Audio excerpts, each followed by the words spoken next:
দিকনটা বলো।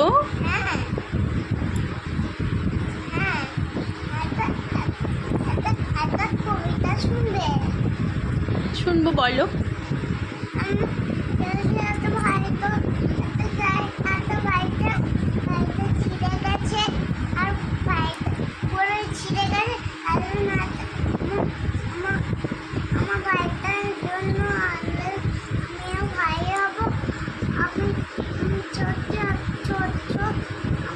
তুমি কি সব উল্টোপাল্টা কথা বলছো? একটু ভালো করে বলো। তুমি তো বললে আমি একটা কবিতা বলবো, তাহলে কবিতা বলা বাদ দিয়ে তুমি সব কি বলছো?